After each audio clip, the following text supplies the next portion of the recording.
HCU భూములు private వ్యక్తుల చేతుల్లోకి వెళ్లకుండా 400 ఎకరాలను కాపాడింది బీఆర్ఎస్ ప్రభుత్వమేనన్నారు ఎమ్మెల్సీ కల్వకుంట్ల కవిత. ఆ భూముల పరిరక్షణ కోసం కేసీఆర్ నిర్దేశం మేరకు న్యాయవాదులు కోర్టులో గట్టిగా వాదనలు వినిపించారన్నారు. ఇది యూనివర్సిటీ భూమి అని ప్రైవేటు వ్యక్తుల చేతుల్లోకి వెళ్లవద్దన్న ఉద్దేశంతో బీఆర్ఎస్ ప్రభుత్వం న్యాయ పోరాటం చేస్తుందన్నారు. సీఎం రేవంత్ రెడ్డి ప్రభుత్వాన్ని నడపలేని స్థితిలో ఉన్నారని విమర్శించారు. యూనివర్సిటీ నుంచి తీసుకున్న భూమిని యూనివర్సిటీకే ఇవ్వాలని డిమాండ్ చేస్తున్నామన్నారు. 397 ఎకరాలను ఇతర చోట యూనివర్సిటీకి ఇచ్చామని ప్రభుత్వం వితండవాదం చేస్తోందని విమర్శించారు. ప్రభుత్వం పర్యావరణం, ప్రకృతి కోణంలో కూడా ఆలోచించాలని సూచించారు కవిత. ఇవాళ చూడండి, ప్రభుత్వం ల్యాండ్ చంద్రబాబు నాయుడు గారి హయాంలో ఐఎంజీకి ఇచ్చారు. ఐఎంజీకి ఇవ్వకుండా రాజశేఖర రెడ్డి గారు క్యాన్సిల్ చేశారు. అంటే ఆటోమేటిక్ గా ఆ యూనివర్సిటీకి ల్యాండ్ యూనివర్సిటీకి వెళ్ళాలి. ఫస్ట్ థింగ్, క్యాన్సిల్ చేసిన తర్వాత ఈ ఐఎంజీకి సంబంధించిన ప్రైవేట్ వ్యక్తులు కోర్టుకి వెళ్లారు. ఆ కోర్టు వివాదం దాదాపు 20-25 ఏళ్లు నలిగి ఇవాళ తీర్పు వచ్చింది. ఈ మధ్యలో బీఆర్ఎస్ 10 ఏళ్లు ఉన్నప్పుడు మేము ఆ 400 ఎకరాలకు కంచె వేసి పెట్టి మరీ మేము కోర్టులో కొట్లాడినాం. ఇది యూనివర్సిటీ ల్యాండ్, యూనివర్సిటీకి ఇవ్వాలి, ప్రైవేట్ ఇవ్వడానికి లేదు అని చెప్పి.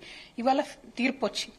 తీర్పు రాగానే రేవంత్ రెడ్డి గారి గవర్నమెంట్ ఏదైతే ఉందో వాళ్ళు ప్రభుత్వం నడపలేని స్థితిలో ఉన్నారు. కాబట్టి వారి దుశ్చర్యల వల్ల, వారి తొందరపాటుతనం వల్ల హైదరాబాద్ లో రియల్ ఎస్టేట్ అంతా నాశనం అయిపోయింది. కాబట్టి ప్రభుత్వానికి అలా ఆదాయం వస్తలేదు. కాబట్టి తెలంగాణ ప్రజల వారసత్వ సొమ్మైనటువంటి ఈ భూమిని అమ్ముకోవాలని చెప్పి వాళ్ళు ప్లాన్ వేయడం జరిగింది.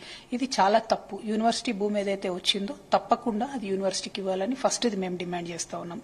రెండవది, ఏదైతే వితండవాదం చేస్తా ఉన్నారో ముఖ్యమంత్రి గారు, యూనివర్సిటీకి మేము ఇంకో 397 ఎకరాలు ఇచ్చాము అని, మరి అదే 397 ఎకరాలలో మీరు కట్టుకోవచ్చు కదా. ఇప్పుడు ఏదైతే ఇండస్ట్రియల్ పార్క్ ప్లాన్ చేస్తున్నారో, ఇండస్ట్రీస్ కోసం అంటున్నారో, సేల్ చేస్తామంటున్నారో అందులో చేయొచ్చు కదా. ఎందుకంటే ఇది యూనివర్సిటీని ఆనుకొని ఉన్నది. అక్కడ ప్రత్యేకమైనటువంటి పర్యావరణ పరిస్థితులు ఉన్నాయి. ఈ 25 సంవత్సరాలలో మన రాష్ట్రం, మన హైదరాబాద్ కూడా చాలా పెరిగింది.